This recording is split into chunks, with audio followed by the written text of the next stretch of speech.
Hello friends, Namaste, Namo Buddhaya, and welcome.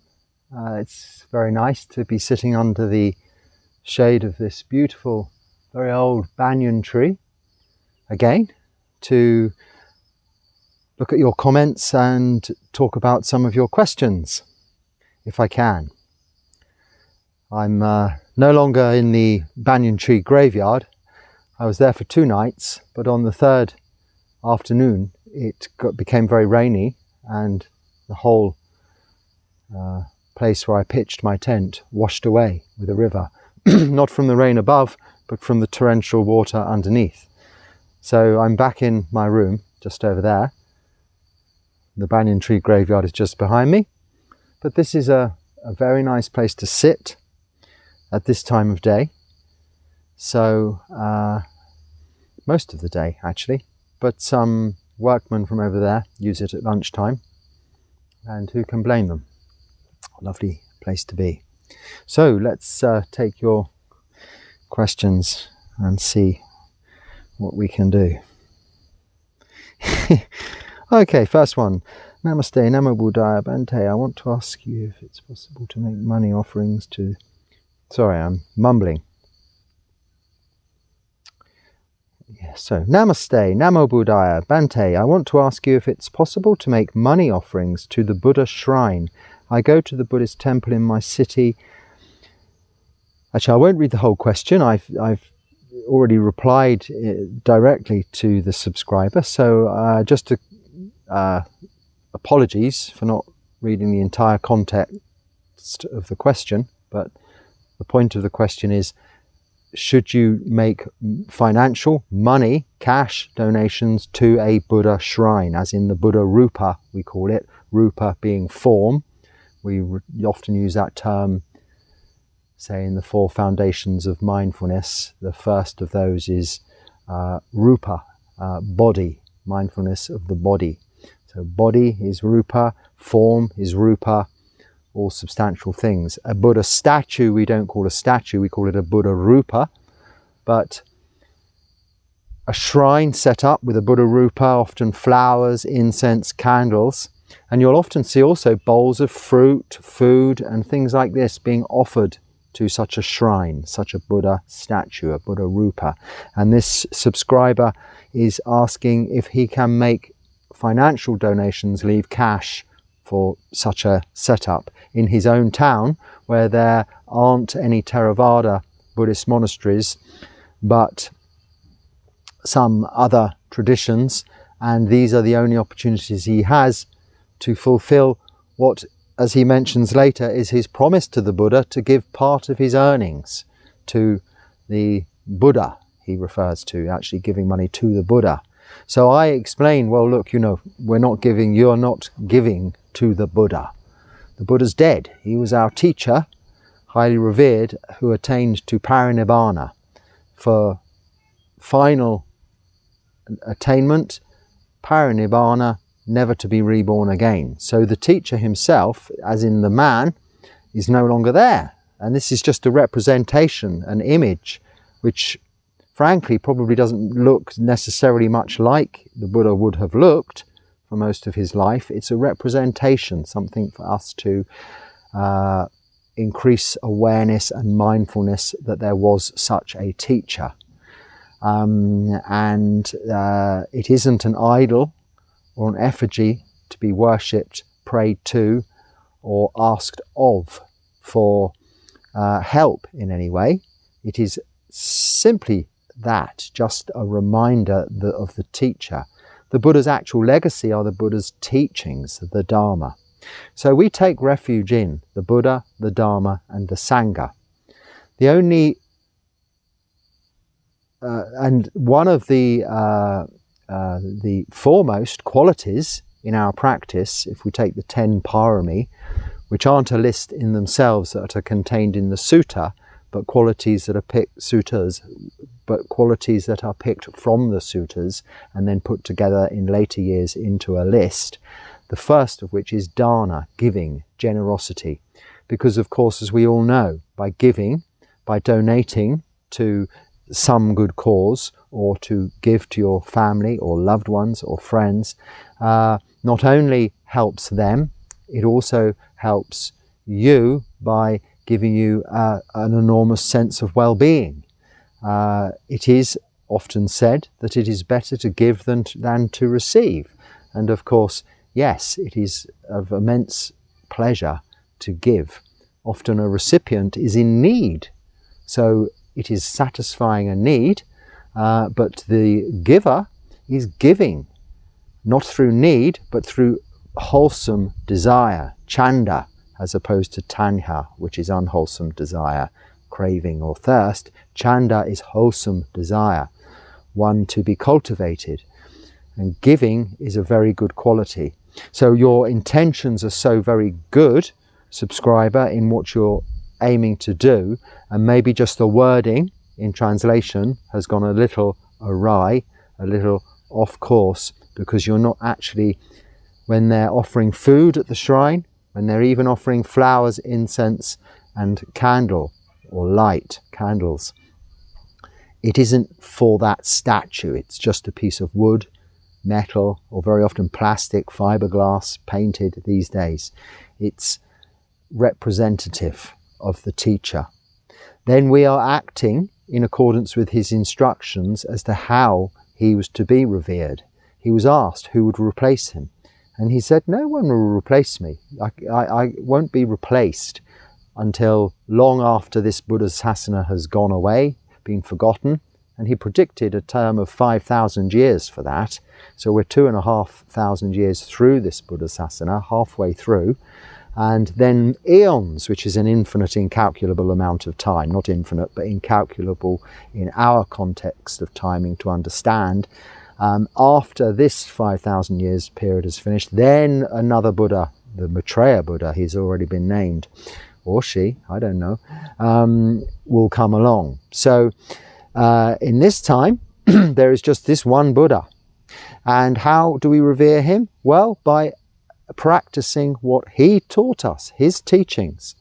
Now, what better accolade does a teacher ever have than for his pupils, his students, to act in accordance with his teachings? You know, a maths teacher, even teaching maths, if his students all pass their exams, what a wonderful accolade that is for that teacher. How good does he feel?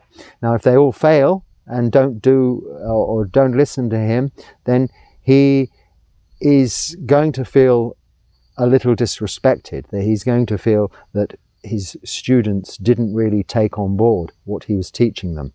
So the Buddha asked only that we take refuge in, yes, the Buddha in terms of he was the teacher, but the Dharma, his legacy, the teachings, the Four Noble Truths and Noble Eightfold Path, 3 characteristics of existence, and so on. And this is where we take refuge tangibly, and in terms of materialistic offering, dana, giving. We cannot obviously give to the Buddha, we cannot give to the teachings, but the Sangha, the third component to which forms this triple gem, the 3 jewels, this that we take refuge in. We say, Buddham saranam gacchami, Dharanam saranam gacchami, Sangham saranam gacchami. We're taking refuge in the Buddha, taking refuge in the Dharma, taking refuge in the Sangha. That is, we are finding our home, our safety, our protection in the Buddha, his teachings, and then the Sangha, the body of monks and nuns, that remains to this day, 2,566 years later, continuing to pass on those teachings of the Buddha, but not just in words, not just in proselytization, in evangelical going out there preaching on soapboxes. I'm on a kind of a soapbox now, aren't I? Preaching, but that's not the intention at all. I'm answering a question. And actually, it is one of our rules. We cannot just go out and start talking about the Dharma to anyone here and there. We'd be in breach of our guidelines, let's say, not a serious breach of rules, but our guidelines, I'm getting bitten a bit, we are to be, if we're asked a question, then yes, well, most questions, all questions about anything relate to Dharma, because Dharma, after all, is only the truth, and the truth of human nature is that. So whatever the question, you are going to be answering it with a form, from a monastic point of view, of answering Dharma inquiry. So there is a formality prior to a Dharma talk where lay people request the Dharma is taught. They request a Dharma talk. Much as in Sahampati, the God who came and persuaded the Buddha to have in his infinite compassion the compassion to go out and continue teaching what he'd learnt. He was reluctant at first, believing that it would be too difficult for most people to get a grasp of and understand fully. But Sahampati convinced him that there were few people with dust in their eyes who would see clearly and appreciate his teachings, and this would continue, this Buddha Sasana as we have it. Buddha Sasana. Sasana means the religion, the faith, the ongoing practice of a teacher's words. So, oh, where was I? Yes, so we don't go out and teach, but we also, whether we ever speak at all of the Dharma, and maybe there are many monks that don't, and this is perfectly fine, but the way we live in accordance with the teachings of the Buddha is setting down the very example of that alternative way of life. Much like, as I've spoken of recently, that fourth heavenly messenger, Deva Duta, which means like angelic, or Deva, an angel, heavenly Duta, messenger, heavenly messenger. The first being aging, then sickness, and then death. And then this awakened the Buddha to suffering, but then he saw the samana wandering, a monk content with little, rag robes and a begging bowl. And as he saw contentment and tranquility and peace and calm about this man's very demeanour, he thought, well, this man, he has really got something there. Let me inquire, let me find out what this is about. So he then went forth. He left homelessness and became a homeless, wandering mendicant. And I think I've spoken about this just recently, but that's how he practiced for 6 years before he became enlightened and discovered this middle path. Now, he taught the monks and the nuns how to live, how to set this example, like that heavenly messenger. So, in terms of giving money to the statue, yes, you can do that. There's a couple of problems. Usually you'll find, though, by a shrine, there's a box. You can put your money in the box. Please don't just leave it on the shrine. Firstly, money is a very dirty, it's a contract.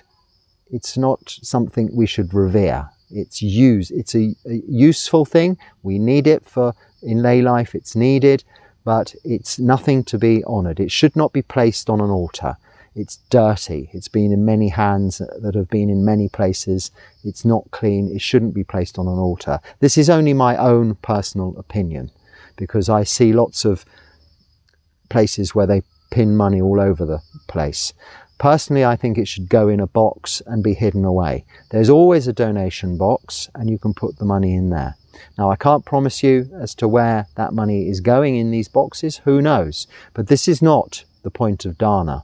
We give for the sake of giving, and what happens to it is much up to the recipient. So, to some extent, there's a certain amount of logic one has to apply and look at the surroundings and the environment. But don't just put it on the altar or the shrine as you suggested. Put it in the box. And alternatively, because hopefully that is then going to the Sangha, because this is the only tangible thing you can give money to help support them with their requisites of food, robes, shelter and medicine. That's all they need, nothing else. So this goes towards that. So you can donate to the Sangha directly, or usually with places they have, I don't know, some method, online links or these boxes like that. So that's probably, I've gone on a bit too much about that answer, but there we are. Right, this should be a quick one because I can't answer it. Thanks for the video. Would you please talk about Guanyin's method of listening to external sound, running water to be exact? It's considered to be one of the best methods. Okay, so the Buddha actually taught 40 different kamatanas, so meditation objects. But as you'll know from the story, as I've repeated often, he became enlightened practicing anapanasati, mindfulness of the breath. So personally, I think I'll go with that option, and I find it suits my practice very well. The others are always there for investigation and alternatives. Now, as for what Guanyin, do you say? Talk about Guanyin's method. I don't know anything really about Guanyin. This is not a real, well, maybe real to some people. This is doesn't come within my tradition of Theravada Buddhism, Guanyin. I say this, I mean, Guanyin is the image we see, the statue, back to Rupas again, of Guanyin is exactly the same as Avaloka in the Thai Forest tradition. Avaloka Bodhisattva, who is like the same as the Maitreya Buddha that I just mentioned. So the future Buddha has all these arms like Guanyin, which are arms to hold, embrace, arms of compassion. And this is kind of a mythological godlike figure that gets represented in various forms with various names throughout many different religions, and is a very beautiful image and a very beautiful idea. But it's not really part of my practice because I don't go much into that mythological side of things. But the nature of listening to water as a sound, or listening to a particular sound, looking at a particular light. Now, this is all very well and good if it's consistent. Now, the same subscriber, has asked me about various other objects to listen to, watch. I think he quoted recorded rain sounds, and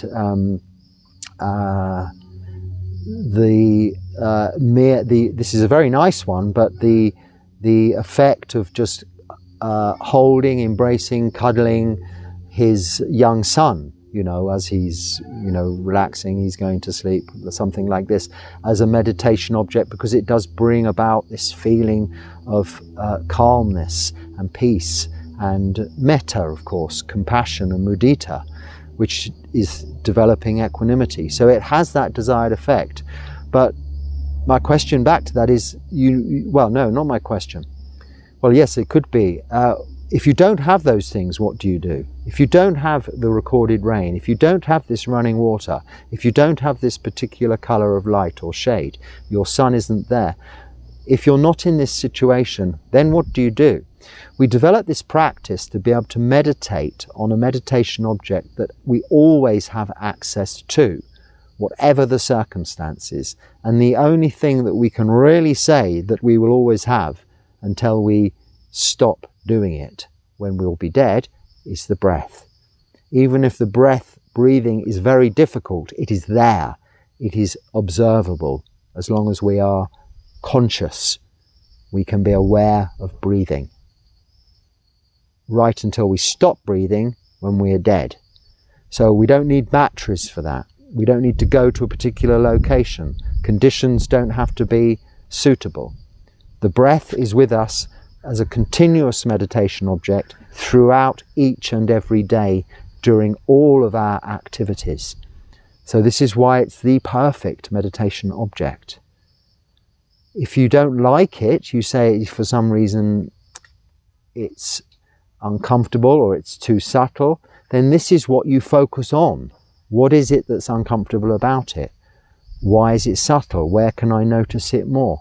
bring all of your efforts in practice onto really establishing a connection with that meditation object. And then you don't need all these other things. So I think in the course of the last couple of days or few weeks, this is a series of questions, you've mentioned so many different methods. Just get on with one and make it the breath, and then you'll get somewhere. Rather than reading this about one method and that about another, you see it's not very often talked about these other 40 meditation objects of the Buddha. I can't even think of them myself. They range through all the colours, which is kasina meditation, where you stare at one particular colour, and various other things. But apart from the breath, those don't get mentioned much. I mean, the breath's obviously included right up there in the top of that list, as is the body. But the breath is, again, beautiful because it's bringing you into the body without having to go through all the 32 parts of the body. By observing the breath, you are in, firstly, this moment, here and now. A breath happens only in the present. You don't remember the past breath or think about the future breath. If you're thinking about watching this breath, it's now. And where is it? It's in this body. So you're satisfying the two most important aspects of a meditation object. Timing the present, here and now, and bringing it into this body in order that we can realize the nature of this body in terms of the uncertainty about it, the varying nature of the breath. How can it be so sometimes unsatisfactory, the breath? It's not always enjoyable. Sometimes we have to really look to find the enjoyment in the breath.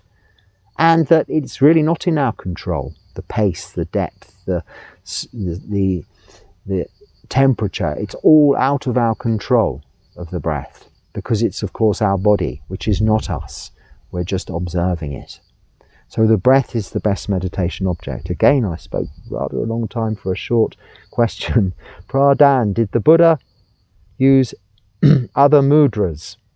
Can you talk about this, please? Thank you. Okay, because I mentioned about this Anjali mudra. Right, now I'm not sure I can remember them. I know the English words for them, I think. So really, if you look at Buddha statues, as we seem to be on these statues today, don't we? Buddha rupas, Buddha statues, Buddha rupas. They're often sitting like this, like I am, in the lotus position, often under a tree if they have a little background or a picture. And this is the most common method, I don't know whether you can see this, would be on his hands. We're talking about mudras. These are postures, positions of hands. Now, you're probably referring to, in the Tibetan tradition, they have many. And they form, if you like, a form of teaching in sign language like this. And the monks learn these patterns of, it's almost choreography. It's almost choreography or choreographic. It's a beautiful practice. It develops mindfulness of teaching with this hand signs. We used to have, when I used to work in the financial services industry, there was an organization where a lot of trading was done using numbers. And lots of people were all together in like a marketplace in a central zone. And we used to use hand signals like this. So buying was this and selling was this. And numbers were determined like a tally with combinations of fingers held. And then like this. And tally men at busy race courses, horse race courses, have this similar tic-tac-toe, it's called, where they're using this hand signals. It's a very good way, even me talking now and from the beginning, my hands are all over the place through no choreographed method, but it's a natural inclination to help get your point across. So these mudras are a very wonderful way of learning and teaching and also practicing mindfulness. But they do not come into the Theravada tradition at all.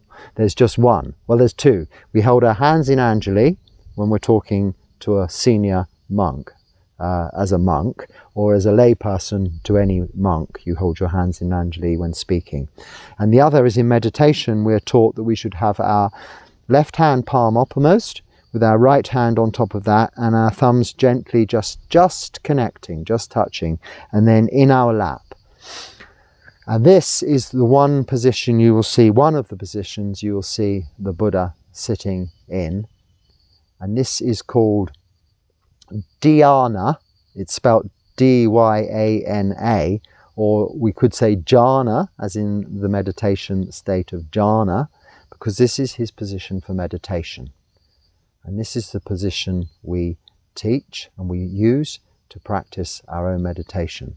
It's a good position because rather than your hands on your knees like this, which is not anything to do with the mudras I'm just talking about now, comes from yogic traditions.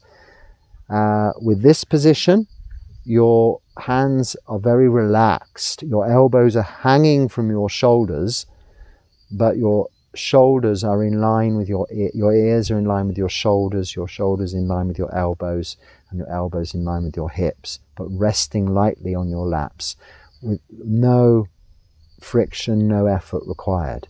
And this is a posture, the first of 4 main postures you'll see a Buddha Rupa sitting in.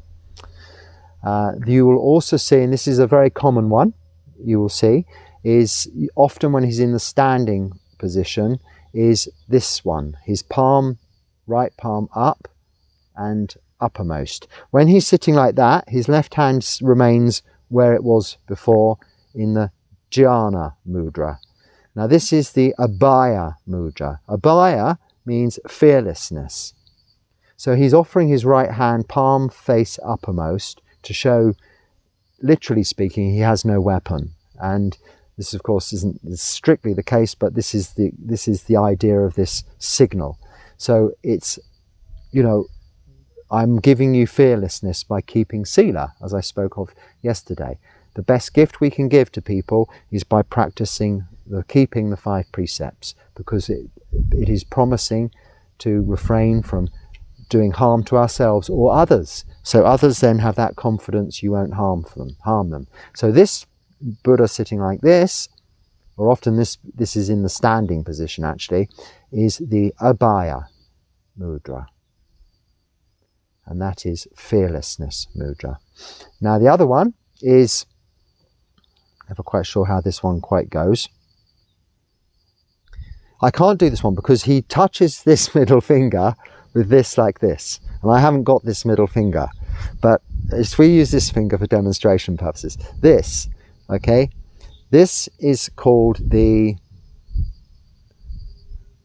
now I don't know whether it's Arya or something like that, I'm not sure the Pali word. This is his teaching mudra. Actually, he makes 2 circles. Something like this. But what you see, representative in the rupas, is this mainly this one. Like a bunny when you do shadow things. But this he's pointing to a point. It's specific. He's teaching. This is the teaching mudra. So this, you see, is the teaching mudra. So we have jhana, abhaya, teaching, and then, this is the important one, the enlightenment mudra. Now it is said when he became enlightened, he had to send all this energy that was coming in from in his head and all of this stuff going on. He had to earth himself. He had to ground himself. So this one is called, it begins with B in the Pali word, and I really can't remember the name. The earth touching mudra. This is the 4th. And again, his hand is in this same position, this left hand, but his right hand is resting on his knee, but over his knee. And if you're sitting correctly in the lotus position, I don't know whether you can see this, your knees touch the floor. They're not up in the air like that. So my knees are touching the floor. Your hand palm, this part of the palm, rests on your knee there, which means your fingers touch the ground. Can you hear that? So he is touching the earth. So literally grounding himself, earthing himself, like you earth a huge cathedral has a copper band all the way down from the top of the spire right into the ground. So if lightning strikes the spire, that energy goes straight into the ground. And this is the point. It's the earth touching mudra, grounding, earth grounding mudra. So we have jhana, abhaya, this one, teaching, earth touching. These are the 4 mudras. And you often have 4 Buddhas on a stupa facing the 4 directions, north, east, west and south, in these 4 postures. These are the only mudras we really talk about in Theravada Buddhism, along with Anjali, but this is for us humans to honour our Buddha, Dharma and Sangha in this modern day. And also a very common way of greeting throughout Asia. I hope that's mudras sort of correct. I stand to be corrected on all of that. Right, am I still connected? Yes. Can you talk about 4 types of births, egg, womb, etc., explained by the Buddha, and which type of birth happens in which realm? Also, is the lifespan in Deva... Oh, I won't go into the rest of it. Now, the rest of it is all about lifespan of gods and devas and wars and things that go on in different realms. You know, this is mythology again, which is all very lovely and interesting. It's great stories, and please read up on it if that's what floats your boat, if that's your thing. But this is stuff to be speculated upon. It's not stuff we can know until we attain to levels of enlightenment whereby we can experience past experiences of lives in those realms, and we know for sure. Otherwise, we're just reliant on hearsay. The Buddha's teachings are all about experiential realization. So practice and realize for yourselves through experience the truth in these teachings. So in terms of these 4 types of birth, egg, womb, etc. So I think you refer to egg. So the womb, we all come from the womb. Yoni is the Pali word for womb, which is often why yoni so manis. I won't go into all of that. It starts off a lot of chanting because it's the beginning. We come from the womb, yoni. That's another mudra actually, but that's a yogic thing too, so I won't go into that. So that we are as humans born of the womb. Then we have other beings born of eggs, and then we have other beings more of the sort of less sentient nature born chemically. So amoeba, some bacteria, viruses and things like that come from a sort of cocktail, as we did originally, if you believe and understand evolution, this cocktail soup of chemicals that produced life by some miracle of nature. So these are the 3 tangible methods of being born into being, so becoming a sentient being or becoming a being, and a human being coming from the womb. These are the 3. And then the final one, I think, is spontaneous. Now that is of the other realms. That cannot be witnessed or identified, is not tangible. It would be something that has to be believed or speculated upon. So what are you asking me to do? Talk about them. Well, there you go. I've talked about them, the 4. That's as much as I know about it, really. We don't have a choice as to our rebirth. We can only act in accordance with the Noble Eightfold Path and perform all wholesome acts of body, speech and mind, resulting in good karma, and then vipaka, the results of karma, to hope that we have a good rebirth, hopefully from a womb as a human in the human realm in the future, in order to have another opportunity to become fully enlightened or to attain even to parinibbana and not be reborn, to become free from suffering in this lifetime and fully awakened and not have to experience rebirth of any nature at all. Because let's face it, it's not present. We blank it out. We don't remember our birth because it's a wholly unpleasant experience, being squashed up to fit out a small canal and then face from a place of complete protection and nourishment and comfort, face this outside world with all its elements and brightness and sounds, be slapped on the back or whatever to be started up breathing and such like, and then have to grow and experience this whole life again. This is the point of this practice, to have to try and avoid that, if possible, or at least have a happy version of that in the future, if there is such a thing. So that's about all I can say on those. It's not something that really, again, comes into the Theravada tradition as a regularly spoken of thing. I think some of these questions come from the Mahayana scriptures, which are slightly different to the Pali Canon. They're in a different language. They're in Sanskrit. They are translated at different times. I don't know much about them. But those sutras, spelled S-U-T-R-A-S, are different to the Pali Canon, the Pali language, as opposed to the Sanskrit language, the Pali language, which is suttas, S-U-T-T-A-S.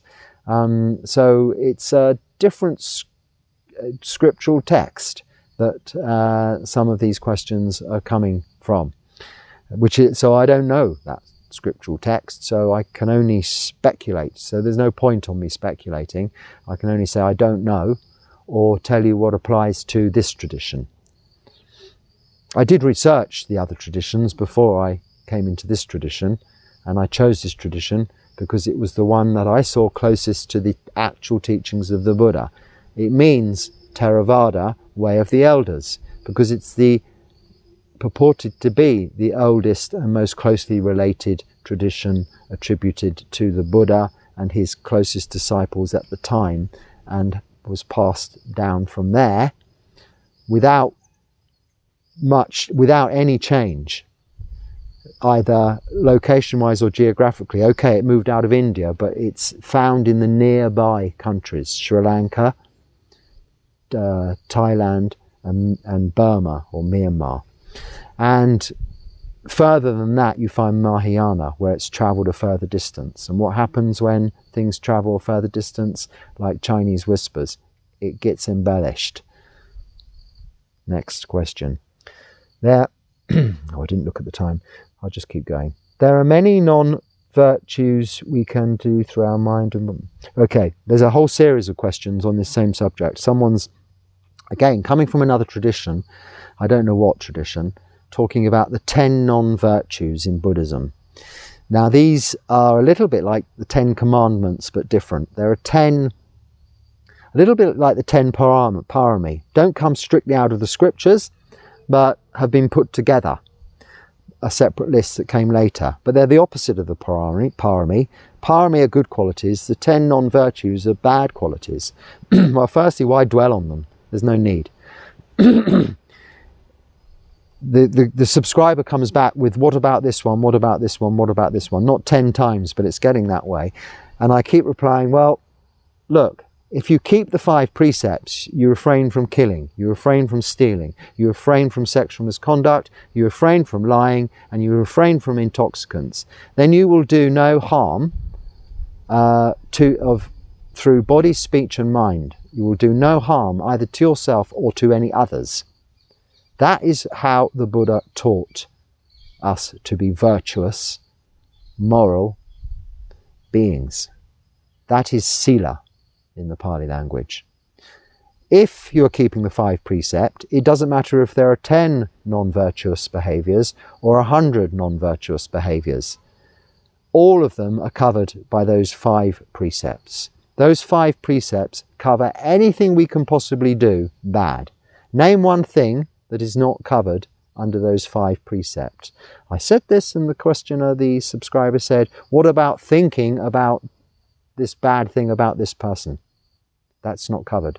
No, it's not, because thinking about doing something is not breaking the precepts. We cannot help our thinking.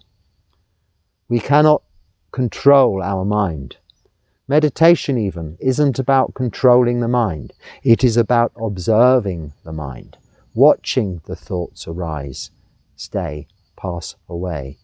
Knowing what is going on there through observation then allows the mind to settle, then allows the mind in its own time to become calm and peaceful. We are not able to control it. Can you control your next thought? Say to yourself this is an exercise. What will be my next thought? What happens? Your mind goes blank, doesn't it? It's quite a good trick if you want your mind to go blank, because you do not know your next thought. You cannot control your mind any more than you control your heartbeat or your body. I know to some extent people could say, yes, I can control my heartbeat, I can control this. Through considerable skill and practice, you can do all kinds of miraculous things with this body. It is ultimately flexible. But we do not determine its length of life on this planet. It will die, it will age, get sick and die. Ultimately, we are not in control. It is not us. This is not ourself. This is all part of this third characteristic of existence, anatta, not self. So, what was the question? Oh yeah, so thinking, if you think, oh, that person's really annoying me, I'd really like to just slap them around the face or punch them on the nose. You know, these thoughts can go through our heads. We can't help it. That will happen. Hopefully not too often. But if it does, say, but you at least won't do it, will you? You've caught the thought, you've stopped the action. This is virtuous behavior. Thinking it in the first place is not non-virtuous behavior. I know in the 10 non-virtuous behaviors it says having thoughts of malice, but that is referring to dwelling on thoughts of malice. So say you have the thought, I'd like to punch this person on the nose. If you dismiss it and say, but of course I wouldn't, so don't be silly, that's okay. You've caught the thought. But if you think, yes, how enjoyable that would be to punch him on the nose. In fact, this is the way I would do it. I'd stand there, I'd do it, and you dwell on it, then that's an act that you are in control of. You are dwelling on a thought. This is what is referred to in the 10 virtues as thoughts of malice. Dwelling on thoughts of malice. Dwelling on them. Yes? Not just having them, they come up. We can't help that. So, quite enjoying this. It's because it's very nice sitting here. The farming people are coming by. Ladies are coming with some crops all harvest on their heads. I hope you get to see them in the camera in a minute. Does 10? Oh, it's the same. Yeah. Okay. Can this chanting be a type of meditation, Bhante? So I guess you're referring to the chanting in the mornings and evenings. Well, actually, yes, this chanting can be a kind of meditation, like a meditation object. When you get to know it, for me, it's all a bit of a struggle. I'm still learning it. So it's not so much a meditation, but the parts of it I'm familiar with. So for instance, on the Upasita, we'll often chant Itipiso Bhagava Araham Samma Sambuddho Vija Charana Sampano Sukato Loka Vidu Anutaro Purisatama Sarati Sata Deva Manusanam Buddho Bhagavati. And then the rest of it, that's the Buddha, then the Dharma and the Sangha. We'll chant that 180 times, 108 times. And that as a practice is a good way, because we stay up all night, is a good way of keeping you awake. And because it's repetitive, it requires no thinking, it does become like a meditation object. And you do develop you can develop a kind of samadhi through such a practice. So like a mantra, Om Mani Padme Hum, Om Mani Padme Hum, or all of these other ones from different traditions, the purpose of those are mantras, repetitive, positive things to say. It could be anything. I love my parents, I love my children, I love my family, like that. Or may all beings be happy, may all beings be well. Sabbe sata sukhi hotu. Anything you can say that's positively encouraging but not too long, nothing that requires memory that you can repeat. Like this does become a kind of meditation, yes. So, but if it's like what I'm doing in the temple there, it's not so much a meditation to me because I'm learning it, I'm having to think about it, so I'm just chanting. So it's not just chanting, it's not meditation. But parts of it are.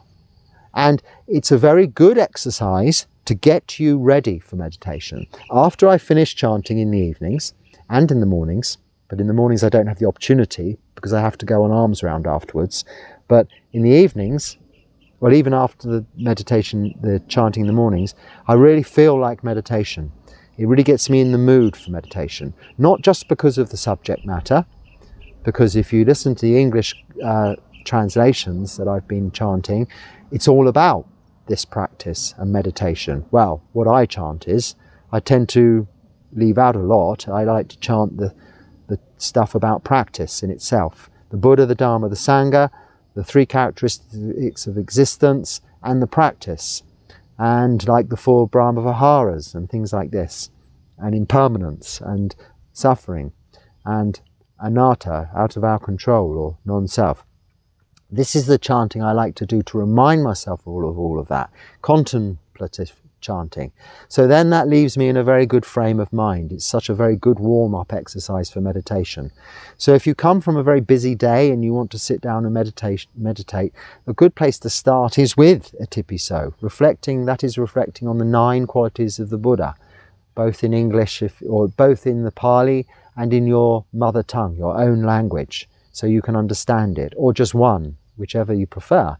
It will help settle you. Help the mind to settle, help the body to settle, so that the body can relax, so that the mind can become calm. Just through chanting the qualities of the Buddha, the 9 qualities of the Buddha, a few times over. And even just Namo Tassa Bhagavato Arahato Sama Sambuddhassa, Namo Tassa Bhagavato Arahato Sama Sambuddhassa, Namo Tassa Bhagavato Arahato Sama Sambuddhassa 3 times is a very good way of just calming things down before you sit for samadhi. So it's yes and no to that question. Fear is in the mind. That's a statement, not so much of a question. Well, yes, it is. But really fear is the interpretation of what we're seeing, what we're hearing, what we're smelling, what we're tasting, what we're touching. But mostly fear is in the imagination, so what we're thinking. So it's not often there's a cobra there with its teeth looking at you, about to bite you. But it's very often, if you live here, you could be thinking that there's one underneath this thin piece of wood or behind that bush. That's imagination. Actually seeing it is a fear through seeing it. So fear is a result of these things. So what did you say? Fear is in the mind. So yes, it is in the mind, but it's the mind's interpretation. But most often, if it's based on imagination, it's incorrect because we do not know what's going to happen. Even if the cobra is there, he's not going to necessarily bite you, only if you threaten him. Most likely he's not going to be there in the first place, but if he saw you, he'd be gone. You often hear snakes like this when you're walking through the forest because they're trying to get away from you. No need to be scared of them. I walk a lot in the countryside. When walking, I slow and listen to the sounds around me.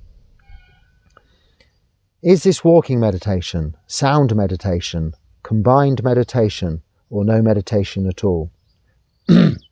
It's a very good practice to be walking in nature, listening and being aware of your surroundings. This is mindfulness. It is not meditation. It is walking in nature, being aware of your surroundings, the sounds, and as you say, slowing down and listening to them is enjoying them. It's just that, it's walking. When we practice walking meditation, we make a simple path of 20 to 30 paces, and we walk from point A to point B on the flat in a straight line, eyes just a few feet in front of us, a meter or so in front of us, up and down, stopping at the end, turning, walking back. Saying stepping right, stepping left, stepping right, stepping left, or lifting, moving, placing, lifting, moving, placing. We're not taking in the surrounding environment. We're not enjoying nature. We're not watching the sunset. We're not enjoying the sunrise. We're not listening to something. We're not smelling the flowers. We're not tasting. We're not touching. We're just, yes, we're feeling with our feet, the soles of our feet, as we lift, move, place, lift, move, place. We're aware of our body, its motion in moving. We're bringing our sphere of attention into the practice of walking in itself as a meditation object, as opposed to, say, when we're sitting, the breath. It allows us to get some respite from sitting, so a break in sitting. If you've been sitting for an hour, you might want to walk for 10 or 20 minutes.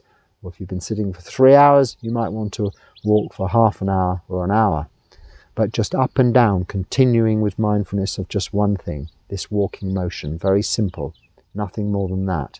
Whereas walking in the countryside, why it's not meditation, is because everything is continually changing. Anicca, always impermanent and changing and uncertain. So you're continually stimulated, stimulating the senses. So your mind isn't settling and allowing it to become calm and peaceful. It's being stimulated, but in a wholesome, good way.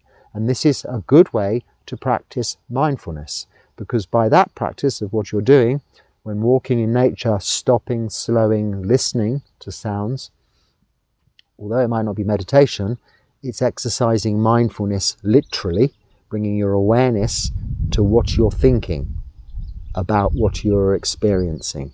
So mindfulness is that. It's bringing your awareness to what you're thinking about what you're experiencing.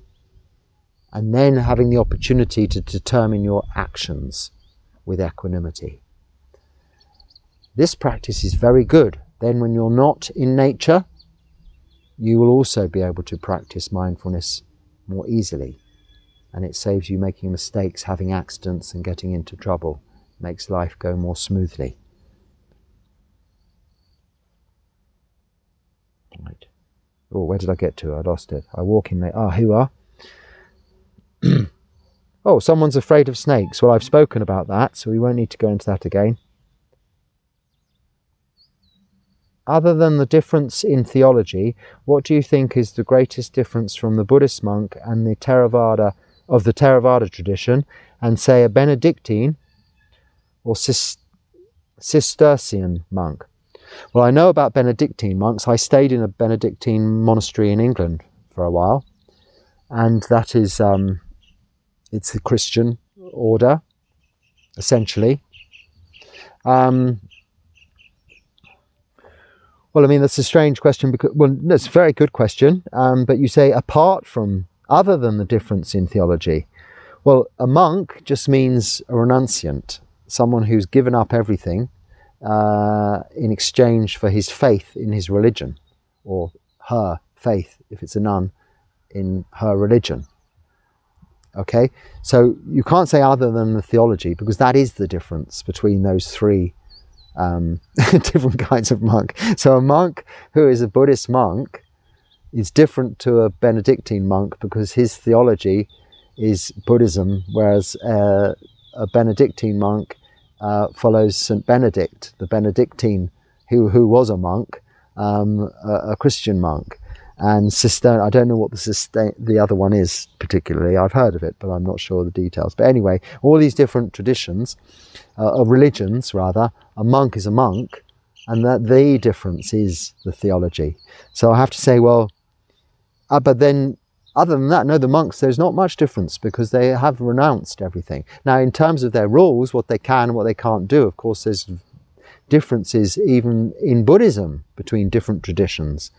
In that respect, the original rules, the Patimokkha, the 227 rules as set down and written by, or set down by the Buddha in his teaching time, his 45 years of teaching during that time, and then remained unchanged ever since, are the same, but interpreted differently sometimes. But of course, the main precepts are the same. But in all of these other different religions, essentially the idea of being a monk is renunciation. Usually they are celibate. But even you have monks in some Buddhist traditions in the Himalayas where they're not actually even celibate, but they're called monks, or lamas, or teachers, or rinpoches, or whatever. But yes, all different monks are different. The idea of being a monk, though, is you give up everything in the world, really, just to follow your faith. And in that, we're the same. But what is different is the faith. So you can't say other than the faith, because that is it. Other than that, I mean, I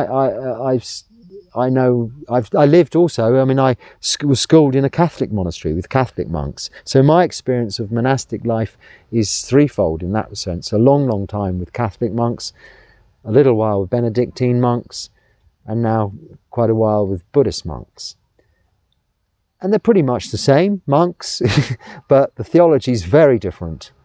So it can't be other than that. But a good, fun question. I didn't mean that in a derisory way, fun. It's a good question, a good thing to think about. Food for thought. Oh, but you then do go on to say another whole thing about or is this someone replying? No, that's someone replying, which I won't go into, a reply to a reply. Now, I'm not going to deal with replies to replies. If I answer a question, then that's all I can do, really. I've answered it to the best of my ability. If someone else has a different view, that's good. That's fine. But I don't want to start debates on subjects, because we will never get through questions, because then to me that looks like social media. This actually, what I'm looking at there, that came before I'd answered the question. Someone gave their opinion, which is super. Have as many conversations as you like. They go into a different part, as I've explained before. I can't explain it because I don't know how it works, but I don't get to see those without looking for them. So I just see your comments and your questions and respond. If it goes then onto a thread of conversation, I cannot get involved because it would be too time consuming, and that is endless. I'm not saying ever, I'm not saying my answer's right. It's most often it can be wrong, but that's fine. You can then make your own interpretations and decide thereafter. But I'm not to be, I can't get into a conversation about it, an argument about it, because it wouldn't be appropriate. Oh, here we go. Lions, question mark, question mark, question mark. Well, I think, yes, I did mention lions. I don't know why. There's no lions around here. I meant tigers. I don't think there are tigers around here, but I'm pretty sure they don't have lions anywhere in India. So it was my mistake of not paying attention to my Jungle Book, Rudyard Kipling's Jungle Book, which was based here in India. I don't think he mentioned any lions. Tigers, I meant. But really, the thing you got around here mostly is black bears. I think in the deep in the forest, black bears are the problem, or wild pigs, hogs, wild boar. That's what they're called. And snakes. There's not many tigers in this part of India. So yeah, my mistake, lions. It just came out, you know. It was a figure of speech. May the tree send you energy. Well, thank you very much, subscriber. I don't say people's names because there's usernames. I don't know whether they're your real names or what they are. And most of them they're in smaller print. I can't read them. The tree, I do know this one though. And thank you for your comments always. I do appreciate them. And this is a lovely one. May the tree send you energy. I think you were referring to over there, or this tree. You know, trees, I'm not one of these tree huggers that say, oh, the energy comes from the trees. But the true energy, the true tangible positivity we get from trees is they offer us shade and shelter. We're coming up to mid-morning. It's warm.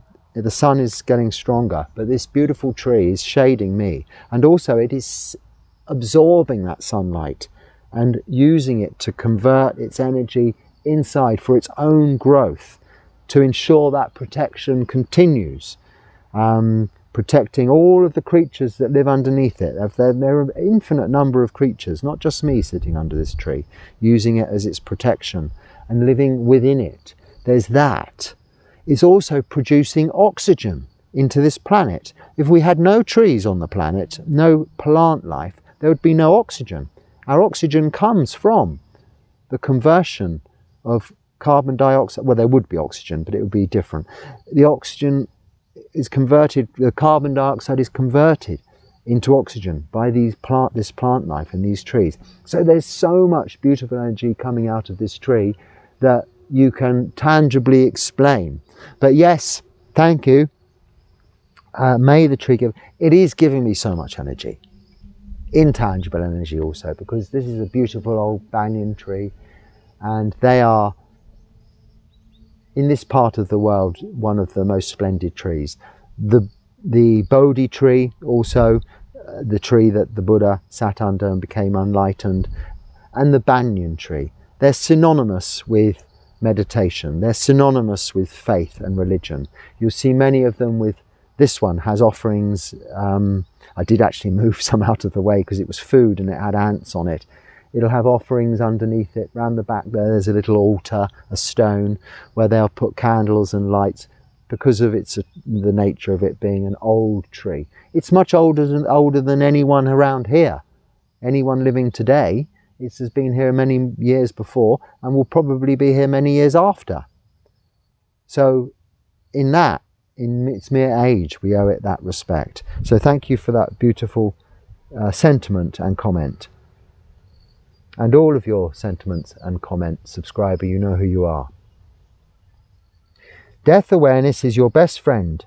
It sits right next to Dharma. It is the Dharma. I mean, there's not a moment in the day we should not be contemplating death. Maranasati. So this is contemplation, mindfulness of death. If we are aware of our death, if we know that death, we are subject to aging, sickness and death, then we practice.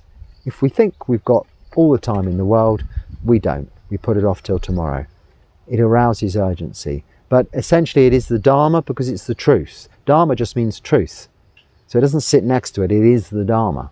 The Dharma being the truth of existence. Anicca, dukkha, anatta, and anicca, impermanence. We are subject to aging, sickness and death. So there's that.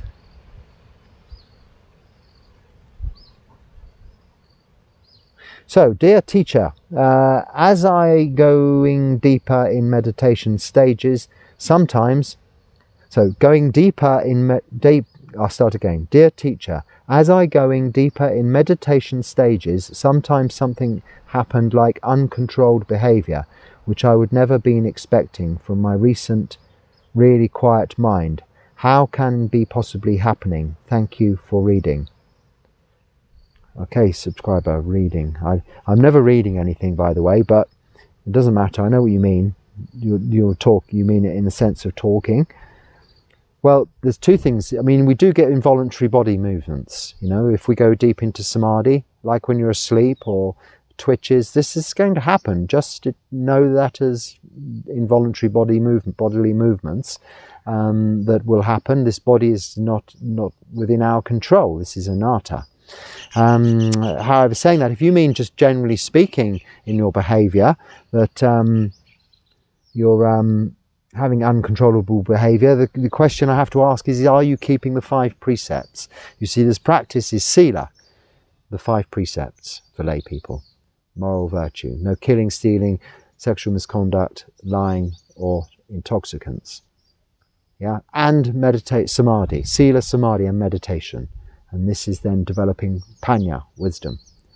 Now you don't just isolate meditation and think you can drink alcohol, smoke marijuana, you can play around irresponsibly in your relationships without respect, and you can steal the odd pencil from work, tell the odd white lie, and kill mosquitoes. If you break those precepts, then your meditation will not help your behaviour. It might in fact even emphasize the bad aspects of your behaviour. So all I can say to your question is, it depends. Are you keeping the 5 precepts? If you are, then it can only mean involuntary bodily movements. Because if you're meditating correctly, it will not have any adverse effects on your overall behaviour. It can only improve positively your overall behaviour, as long as it's based on the firm foundation and grounding of Sila. Oh, how many are there? Maybe I should stop for a while.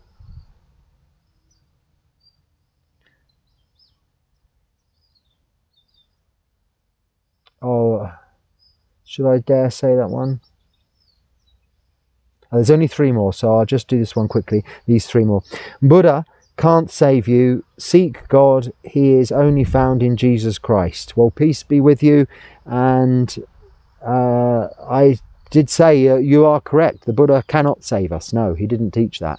He's just a man. He's a teacher. And he taught us how we can save ourselves and how we can help save others. So he taught us the way to become free from suffering in this lifetime.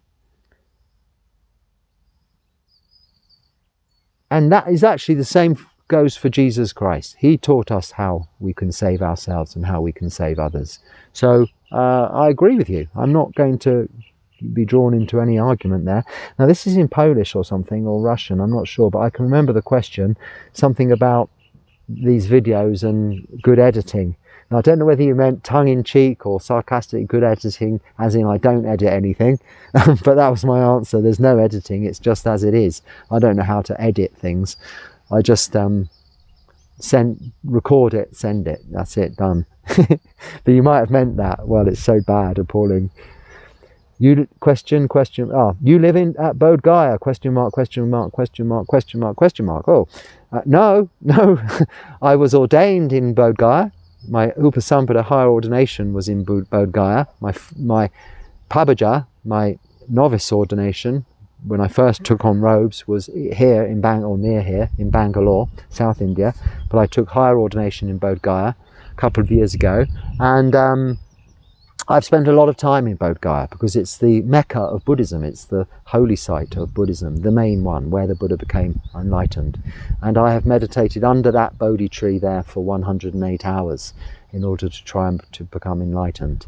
So it was quite difficult to do so, and I couldn't do it all in one session, but I have caught up and done it now, just about, I think. I might have lost count somewhere along the line. But it was my intention. But yes, I've spent a lot of time there, but I don't live there. And the last question, where is this ashram? Where is this ashram is located? I want to visit. Well, looking at the picture of the video you're referring to, that was last rain season. That was in Tumkur in Karnataka, South India. But I'm not there now. This is a year later. I'm now in Ketohalli, near Bangalore, in Karnataka, South India. And please come and visit. I'd love people to come and visit me here.